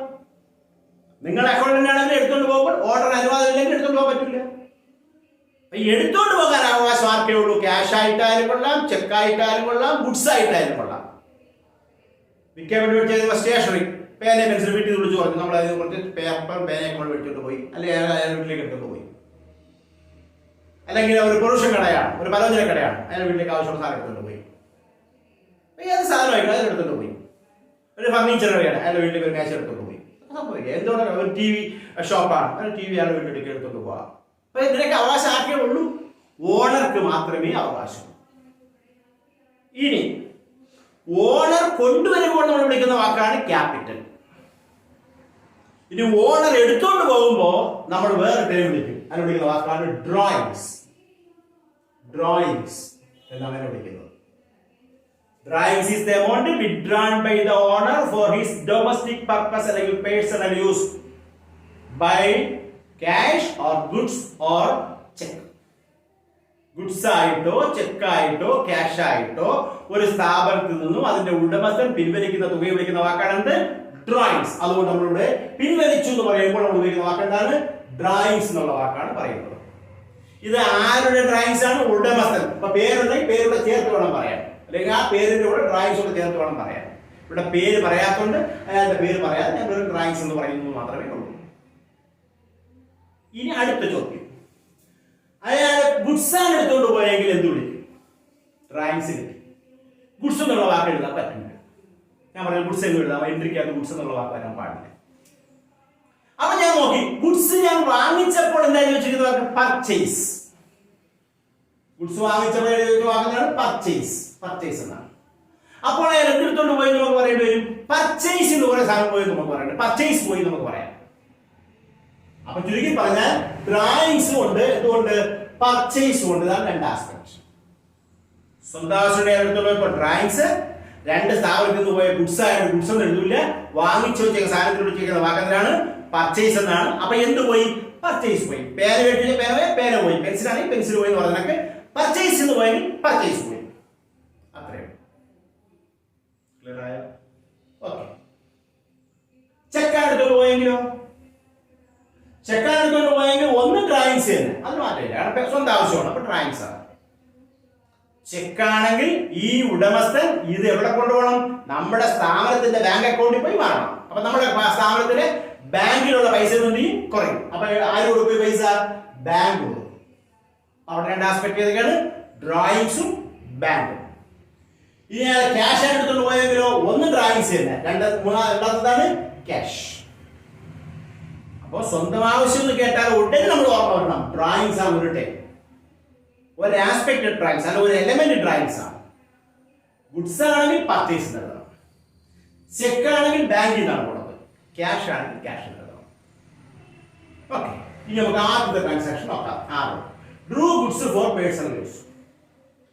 ഉടമസ്ഥൻ എന്ന് പറയുന്നത് അയാളുടെ ഓണറാണ്. ഓണറുടെ പൈസ ക്യാപിറ്റൽ വിളിക്കും. അയാൾ എടുത്തോണ്ട് പോയി, അയാൾ 50,000 രൂപ തന്നിട്ട് ഇപ്പൊ അയാൾ എന്ത് ചെയ്തിരിക്കുന്നു, ഒരു 2,000 രൂപയുടെ സാധനം എടുത്തോണ്ട് പോയെങ്കിൽ 2,000 രൂപ അയാൾക്ക് കുറച്ച് കൊടുത്താൽ മതി. അതിന്റെ എന്താ ശരി? ഉടമസ്ഥൻ നിങ്ങളെ കൊണ്ട് ഏൽപ്പിച്ച് 50,000 രൂപ, ഇപ്പൊ 2,000 രൂപ സാധനം എടുത്തോണ്ട് പോയി, അപ്പൊ അയാളുടെ ക്യാപിറ്റൽ എന്ത് ചെയ്യും? കുറയും. 40 ഉള്ളൂ. അപ്പൊ ക്യാപിറ്റൽ എന്ന് പറയുന്ന ഐറ്റം എന്തിരിക്കുന്നു? കുറവാണ്, കുറഞ്ഞിരിക്കുന്നു. ക്യാപിറ്റൽ വാക്കാനോട് എഴുതേണ്ട, പക്ഷെ നമ്മൾ അത് എഴുതൂല, പകരം ഡ്രോയിങ്സ് എന്ന് എഴുതൂ. അപ്പൊ കുറഞ്ഞ ക്യാപിറ്റൽ കുറഞ്ഞാൽ നമ്മൾ അതിനെ ഡെബിറ്റ് ചെയ്യും. അവിടെ ഡ്രോയിങ്സ് അക്കൗണ്ടിന് ഡെബിറ്റ് ചെയ്യുക. 3 കേസിൽ ഡ്രോയിങ്സ് അക്കൗണ്ടിൽ നമ്മൾ ഡെബിറ്റ് ചെയ്യും.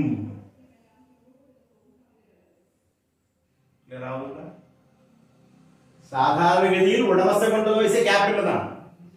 അപ്പോ ക്യാപിറ്റൽ കുറഞ്ഞു, എടുത്തോണ്ട് പോകുമ്പോൾ പൈസ കുറയും. തന്ന പൈസ എന്നുള്ള ബാധ്യത കുറഞ്ഞുകൊണ്ടിരിക്കും, ക്യാപിറ്റൽ എന്നുള്ള പൈസ കുറഞ്ഞുകൊണ്ടിരിക്കും. ഇരിക്കുന്ന 50 കൊണ്ട് ഏൽപ്പിച്ചു, 2,000 എടുത്തോട്ട് ബാക്കി 48, 5 എടുത്തോട്ട് ബാക്കി 43, ഇങ്ങനെ കുറഞ്ഞുകൊണ്ടിരിക്കും. അപ്പൊ ഞാൻ ആദ്യം എടുത്തോണ്ട് പോയപ്പോൾ ഡ്രോയിങ്സ്, സ്വന്തം ആവശ്യം ഡ്രോയിങ്സ്. അപ്പൊ ഡ്രോയിങ്സ് എന്ന് പറഞ്ഞാൽ നമ്മൾ ഡെബിറ്റ്. ക്യാപിറ്റൽ എന്നുള്ള വാക്ക് എഴുതിയില്ല. എന്തുകൊണ്ട് എഴുതിയില്ല? കൊണ്ടുവരുമ്പോൾ വിളിക്കുന്ന വാക്ക് ക്യാപിറ്റലും പിൻവലിക്കുമ്പോൾ വിളിക്കുന്ന വാക്ക് എന്താണ്? ഡ്രോയിങ്സ്. അതുപോലെ ചെക്കിന് ബാങ്ക് എന്ന് വിളിച്ച പോലെ ഗുഡ്സിന് പർച്ചേസ് എന്നോ, അല്ലെങ്കിൽ വിൽക്കുമ്പോൾ സെയിൽസ് എന്നോ, അല്ലെങ്കിൽ വിറ്റ സാധനം തിരിച്ചു വരുമ്പോൾ എന്ത് സെയിൽസ് റിട്ടേൺസ് എന്നോ, വാങ്ങിച്ച സാധനം തിരിച്ചു കൊടുക്കുമ്പോൾ എന്ത് പർച്ചേസ് റിട്ടേൺസ് എന്നൊക്കെ വിളിക്കുന്ന പോലെ, ഗുഡ്സ് ഇരിക്കുന്ന സ്റ്റോക്കിനെ നമ്മുടെ ഗുഡ്സിനെ സ്റ്റോക്ക് എന്ന് വിളിക്കുന്ന പോലെ നമ്മൾ വിളിക്കുന്ന വാക്കാണ് ഡ്രോയിങ്സ്. എപ്പോഴും പിൻവലിച്ചാലും ഡ്രോയിങ്സ് ആണ് ഡെബിറ്റ്. അത് ഓർമ്മിച്ചുകൊണ്ട് കുറെ നമ്മൾ എഴുതി പഠിക്കുമ്പോൾ അങ്ങനെ പഠിക്കും. ഡ്രോയിങ്സ് ആണ് ഡെബിറ്റ്. പിന്നെ ക്രെഡിറ്റ് മാത്രം കണ്ടുപിടിച്ചാൽ മതി. ക്രെഡിറ്റ് എന്ന് പറഞ്ഞാൽ ഗുഡ്സ് ആണെങ്കിൽ പർച്ചേസ്. പർച്ചേസ് എന്ന് പറയുന്നത് എക്സ്പെൻസ് ആണ്. അപ്പൊ നമ്മൾ ആദ്യം കുറെ പൈസ ചെലവാക്കിയിട്ടുണ്ട്. ആ ചെലവായ പൈസ ഇപ്പൊ നമ്മൾ വിറ്റ പോലെ വരവുണ്ടായി, അല്ലെങ്കിൽ അതിലുണ്ടായ ഒരു ഡിക്രീസ് ഉണ്ടായി, അല്ലേ? അപ്പൊ ഇൻക്രീസ് ആണെങ്കിൽ ഡെബിറ്റ് ചെയ്യുക, ഡിക്രീസ് ആണെങ്കിൽ നമ്മൾ അതിനെ ക്രെഡിറ്റ് ചെയ്യും. ഇതാണ് വേണം. ബാങ്കാണ് പൈസ ഉണ്ടെങ്കിൽ പൈസ എടുക്കുന്ന ബാങ്കിനാണ്, ക്യാഷ് ഇൻ ബാങ്ക്. അപ്പൊ ഒന്ന് എഴുതിയിട്ട് പറയാം. അപ്പൊ Drew goods for personal use. അപ്പൊ ഡ്രോയിങ്സ് ഡെബിറ്റ് ചെയ്യണം, ഏത് ക്രെഡിറ്റ് ചെയ്യണം? ഇരുന്ന പർച്ചേസിൽ കുറെ പോയി. അപ്പൊ എക്സ്പെൻസ് ആയിട്ട് നേരത്തെ പറഞ്ഞ പൈസ അത്രയും ഇപ്പൊ എക്സ്പെൻസ് അല്ല, ആ എക്സ്പെൻസ് കുറവുണ്ടായി. ഇൻക്രീസ് ആണെങ്കിൽ ഡെബിറ്റ് ചെയ്യാം, ഡിക്രീസ് ആണെങ്കിൽ നമുക്ക് എന്ത് ചെയ്യാം? ക്രെഡിറ്റ് ചെയ്യാം. ഇനി നമുക്ക് ഇതിനകത്ത് എങ്ങനെ എഴുതാം? 6 ഡ്രോയിങ്സ് അക്കൗണ്ട് ഡെറ്റർ. പേരില്ലാത്തവരാണ് പേര് എഴുതാത്തത്. Drawings account debtor. ഒരാളുടെ സ്ഥലത്ത് ചിലപ്പോൾ പേര് പറയാറില്ല, കാരണം ഒരുപാട് ഉടമസ്ഥർ ഇല്ലല്ലോ, അതുകൊണ്ടാണ്. Drawings account debtor to purchase accounts. Drawings account debtor to purchase account 2000. Narration drew goods for personal use. Okay, അത്രയും. 7ാമത്തെ നോക്കാം. അവിടെയും drew cheque for personal use ആണ്, ഡ്രോയിങ്സ് ഡെബിറ്റ്. ഓക്കെ. 2ാമത്തത് ചെക്കാണ്. ചെക്കാകുമ്പോൾ ബാങ്കിലുള്ള പൈസ അസറ്റ്. ആ ഇരിക്കുന്ന പൈസ കുറെ പോകും, അസറ്റിന് കുറവുണ്ടാവും. അസറ്റ് ഇൻക്രീസ് ചെയ്താൽ ഡെബിറ്റ് ചെയ്യും, ഡിക്രീസ് ചെയ്താൽ ക്രെഡിറ്റ് ചെയ്യും. അപ്പോൾ നമുക്ക് എന്ത് ചെയ്തതിനെ ക്രെഡിറ്റ് ചെയ്യാം, ഡിക്രീസ് ആണ്. അപ്പൊ നമുക്ക് എങ്ങനെയുണ്ട് പറയാം? Drawings account debtor to bank account. Drawings account debtor to bank account. 1,000 rupees. Drew check for personal use.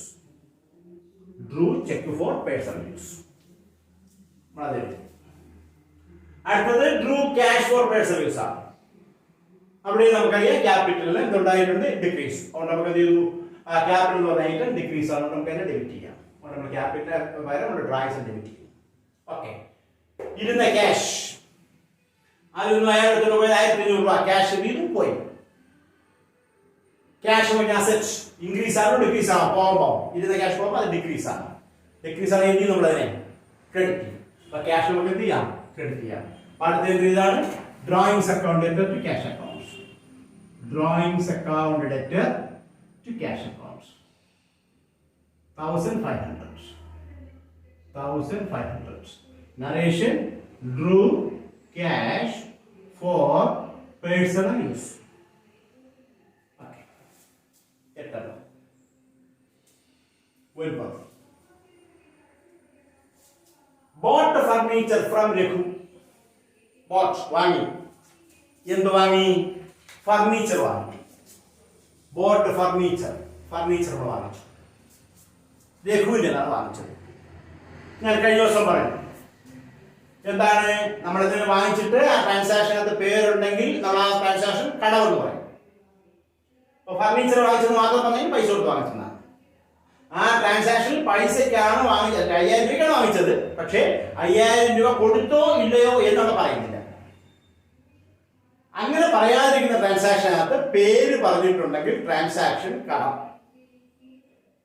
അത് എപ്പോഴേ ഉള്ളൂ? വാങ്ങുമ്പോഴും വിൽക്കുമ്പോഴും മാത്രം. സാധനങ്ങൾ വാങ്ങുക, വിൽക്കുക.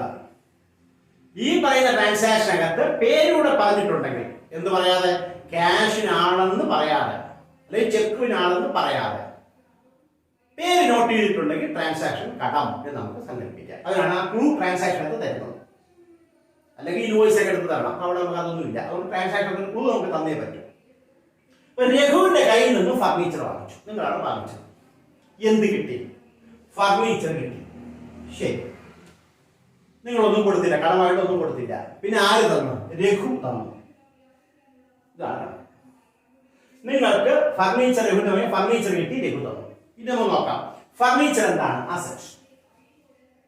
ഫർണിച്ചർ വാങ്ങിക്കുമ്പോൾ ഫർണിച്ചറിന് അസറ്റ് എന്തുണ്ടായി? ഇൻക്രീസ് ഉണ്ടായി. കാരണം ഇത്ര ഫർണിച്ചർ ഇല്ല, ഇപ്പൊ ഫർണിച്ചർ വാങ്ങും, അതുകൊണ്ട് അതിന് ഇൻക്രീസ് ഉണ്ടായി.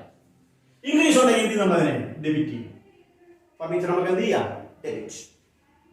രണ്ടാമത് പറയുന്നത് രഘുവാണ്. രഘു എന്ന് പറയുന്ന ആൾക്ക് ഇന്നലെ വരെ നമ്മൾ പൈസ കൊടുക്കണ്ട. അങ്ങനെ കൊടുക്കണ്ടേ നമുക്ക് എന്താണ്? ഒരു ബാധ്യത, ബാധ്യതയാണ്. അപ്പൊ അങ്ങനെ ഒരു ലൈബിലിറ്റിയാണ്. ആ ലൈബിലിറ്റിക്ക് എന്തുണ്ടായി? ഇന്നലെ വരെ ഇല്ലാത്ത ലൈബിലിറ്റി പോകുന്നു. ഫർണിച്ചർ എടുത്തുകൊണ്ട് അത് ഇൻക്രീസ് ചെയ്യും. അപ്പൊ ഇൻക്രീസ് ചെയ്തിട്ടുണ്ടെങ്കിൽ നമ്മൾ അതിനെ ക്രെഡിറ്റ് ചെയ്യും.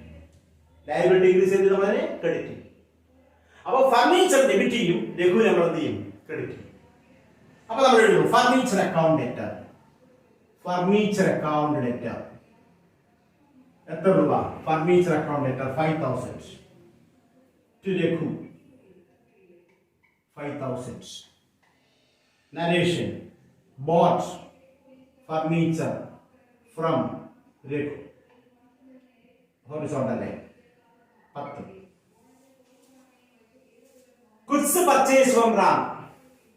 നേരത്തെ പറഞ്ഞേക്കാം. ഗുഡ്സ് വരണമെന്ന് എഴുതും. Purchase, purchase and purchase. ആരെന്ന് വാങ്ങിച്ചു? രാം. പൈസ 1000 രൂപയുടെ സാധനമാണ്, പക്ഷെ അത് പൈസ കൊടുത്തോ ഇല്ലയോ എന്ന് പറയുന്നില്ല. പേരുണ്ട്, അപ്പൊ അത് കടം.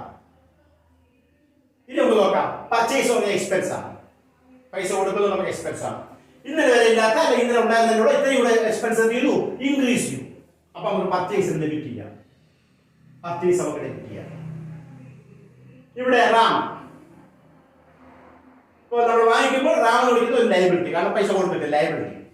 ഇന്നലെ വരെ രാമന് പൈസ കൊടുക്കണ്ട. ഇപ്പൊ ലൈബിലിറ്റി എന്ന് പറഞ്ഞാൽ രാമൻ ചെയ്തിട്ടുണ്ട്, വർദ്ധിച്ചിട്ടുണ്ട്.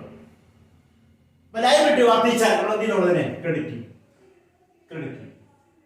അപ്പൊ ഇവിടെ നമ്മൾ ഡെബിറ്റ് ചെയ്യും, ഇവിടെ നമ്മൾ ക്രെഡിറ്റ് ചെയ്യും. ഇത് എന്തിനു പറയാം? എന്താണ് entry? Purchase account debtor. Purchase account debtor to Ram. എത്ര രൂപ? 1000. 1000. Purchased goods from Ram. Right.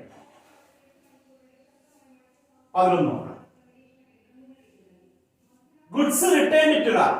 ചില സാധനം നമുക്ക് ഇഷ്ടപ്പെട്ടില്ല, നമ്മൾ റാമിന് തിരിച്ചു കൊടുത്തു. നിങ്ങൾ റാമിന് തിരിച്ചു കൊടുത്തു. എന്താ തിരിച്ചു കൊടുത്തത്? ഗുഡ്സ്. ഗുഡ്സ് എന്ന് വിളിക്കൂല.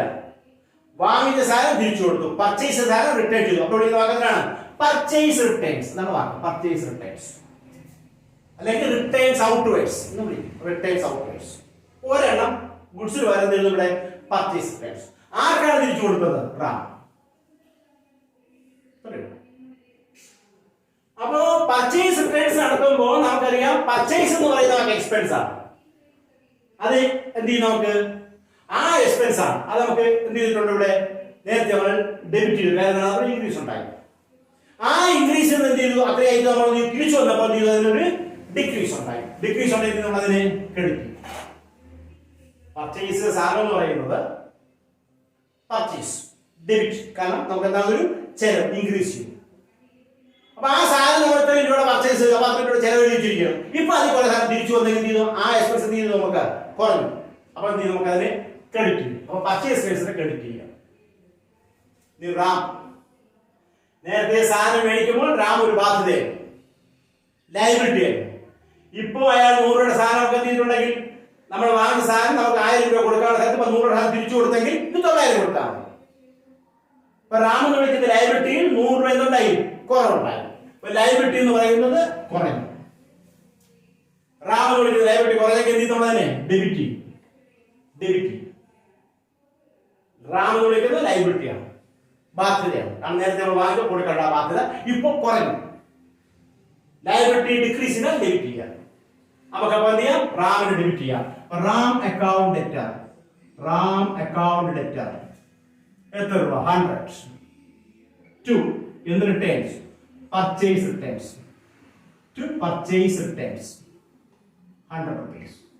Narration returned goods to Ram 12. Sold goods to John.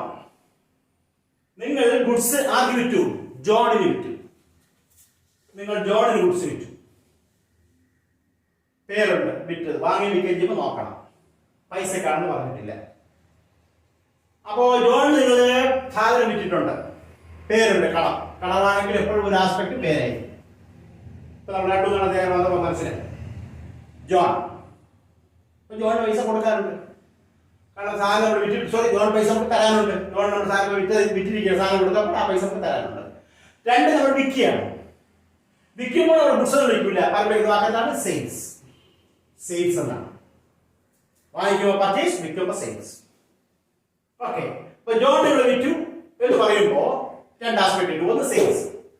Sales വിറ്റ് വരവാണ്, വാങ്ങൽ ചെലവാണെങ്കിൽ വിൽപ്പന നമുക്ക് എന്താണ് വരവാണ്. വരവ് എന്ന് പറയുമ്പോൾ ഇൻകം. ഇന്നലെ വരെ നമുക്ക് ഇങ്ങനെ ഒരു ഇൻകം ഇല്ല, ഇപ്പോൾ സെയിൽസ് എന്ന് പറഞ്ഞ ഇൻകം ഉണ്ടായി. ആ ഇൻകം എന്ത് ചെയ്തിട്ടുണ്ട്, വർദ്ധിച്ചിട്ടുണ്ട്, ഇൻക്രീസ് ചെയ്തിട്ടുണ്ട്. അപ്പൊ സെയിൽസ് എന്ന് പറയുന്ന ഇൻകം ഇൻക്രീസ് ചെയ്തിട്ടുണ്ടെങ്കിൽ നമുക്ക് എന്ത് ചെയ്യാം, അതിനെ ക്രെഡിറ്റ് ചെയ്യാം. അപ്പൊ സെയിൽസിന് നമുക്ക് ക്രെഡിറ്റ് ചെയ്യാം, സെയിൽസിന് നമുക്ക് ക്രെഡിറ്റ് ചെയ്യാം. ജോൺ സാധനം വിറ്റത് ജോണിനാണ്. ജോൺ എന്ന് പറയുന്നത് പൈസ കിട്ടണം, തരണം.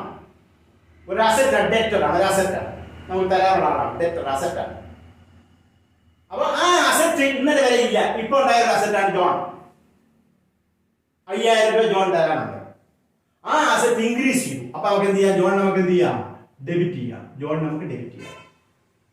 അപ്പൊ നമുക്ക് ഇങ്ങനെ പറയാം, എങ്ങനെ പറയാം, John account debtor, John account debtor 5000 to sales 5000. John account debtor to sales, sold goods to John, sold goods to John. അത്രയും sold goods to John. 13. goods returned by John. John ഇത്ര സാധനം ഇഷ്ടപ്പെട്ടില്ല, നമ്മൾ വിറ്റ സാധനം ഇഷ്ടപ്പെട്ടില്ല, അയാൾ തിരിച്ചയച്ചു. തിരിച്ചയക്കുമ്പോ എന്ത് പറ്റി, സാധനം തിരിച്ചു കിട്ടി. സാധനം എന്നുള്ള വാക്ക് എഴുതില്ല, വിറ്റ സാധനം തിരിച്ചു എന്നുള്ള വാക്കത്തിലാണ് സെയിൽസ് റിട്ടേൺസ്. സെയിൽസ് റിട്ടേൺസ് അതാണ് വിളിക്കുന്ന വാക്ക്. ഗുഡ്സ് എന്നുള്ള വാക്ക് വിളിക്കില്ല, പകരം സെയിൽസ് റിട്ടേൺസ്. ആര് തന്നു, ജോൺ. കാരണം ഇവിടെ പൈസക്കല്ല, കടമാണ്. വിറ്റത് കടത്തിനാണ് തിരിച്ചു തന്നിരിക്കുന്നത്, ആ കടത്തിൽ വിറ്റ സാധനം തിരിച്ചു തന്നിരിക്കുന്നത്. ക്യാഷ് ട്രാൻസാക്ഷൻ എപ്പോഴും ഒരു ആസ്പെക്ട് ക്യാഷ് ആയിരിക്കും, ക്രെഡിറ്റ് ട്രാൻസാക്ഷൻ എപ്പോഴും ഒരാളായിരിക്കും. ഇത് നമ്മൾ മനസ്സിലാക്കി വെക്കേണ്ട ഒരു കാര്യം. ഓക്കെ, നമുക്ക് നോക്കാം. സെയിൽസ് നമുക്ക് ഇൻകം ക്രെഡിറ്റ് ചെയ്തിരിക്കുന്നു, ഇൻകം വർദ്ധിച്ചു, ക്രെഡിറ്റ് ചെയ്തു. അപ്പൊ ആ സെയിൽസ് ഇൻകം ഇവിടെ എന്ത് ചെയ്തിരിക്കുന്നു, കുറഞ്ഞിരിക്കുന്നു. വിറ്റ സാധനം തിരിച്ചു വരുമ്പോൾ അത് കുറഞ്ഞിരിക്കുന്നു, ഡിക്രീസ് സംഭവിച്ചിരിക്കുന്നു. എങ്കിൽ നമുക്ക് എന്ത് ചെയ്യാം, ഡെബിറ്റ് ചെയ്യാം. ഡെബിറ്റ് ചെയ്യാം. സെയിൽസ് എപ്പോഴും ഇൻകം ആണ്, അങ്ങനെ വിറ്റ് വരവാണ്. അപ്പൊ അതിനെ കുറയ്ക്കാൻ പറ്റുന്ന നമ്മൾ അതിനെ ഡെബിറ്റ് ചെയ്യണം. പർച്ചേസ് എപ്പോഴും ചെലവാണ്, നമ്മൾ ഡെബിറ്റ് ചെയ്യും. പർച്ചേസ് എപ്പോഴും നമ്മൾ ക്രെഡിറ്റ് ചെയ്യും. ഇതൊക്കെ നമുക്ക് എപ്പോഴും വരുമ്പോൾ നമുക്ക് പറഞ്ഞിരിക്കേണ്ട കാര്യമാണ്. പർച്ചേസ് എപ്പോഴും ഡെബിറ്റ് ആണ് സാധാരണഗതിയിൽ. നമ്മൾ എല്ലാവരും പർച്ചേസ് ക്രെഡിറ്റ് പറഞ്ഞിട്ടുണ്ട്, ഗുഡ്സ് എടുത്തോണ്ട് പോകുമ്പോൾ അത് വിൽപ്പനയല്ല. അപ്പോൾ പർച്ചേസ് എപ്പോഴും ഡെബിറ്റ് ആണ്, സെയിൽസ് ക്രെഡിറ്റ് ആണ്. പർച്ചേസിന്റെ ഓപ്പോസിറ്റ് ആണ് പർച്ചേസ് റിട്ടേൺസ്. അതുകൊണ്ട് പർച്ചേസ് ഡെബിറ്റ് ആണ്, പർച്ചേസ് റിട്ടേൺസ് എപ്പോഴും ക്രെഡിറ്റ് ചെയ്യണം. സെയിൽസ് ഇൻകം ക്രെഡിറ്റ് ആണ്, അതിന് റിട്ടേൺസ് നമുക്ക് എപ്പോഴും ഡെബിറ്റ് ചെയ്യണം. ഇത് അറിഞ്ഞിരിക്കണം.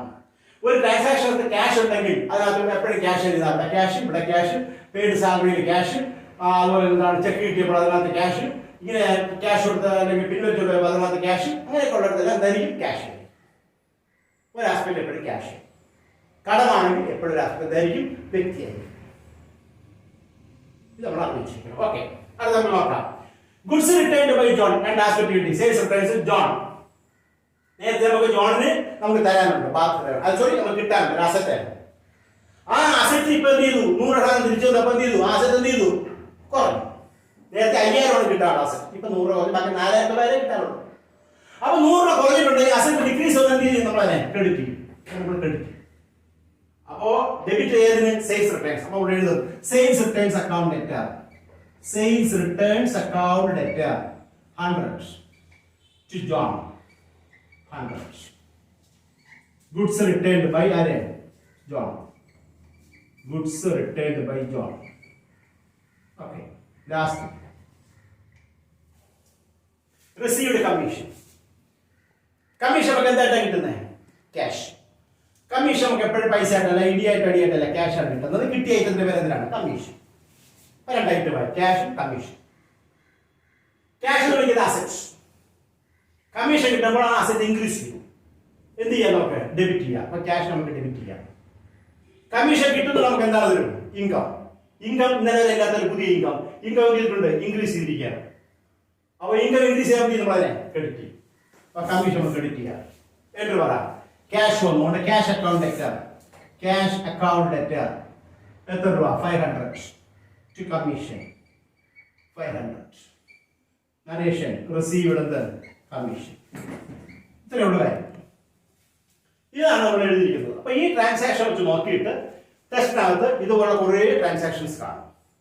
അതൊക്കെ എന്ത് ചെയ്യണം? ഇതുപോലെ ജേർണലൈസ് ചെയ്യണം.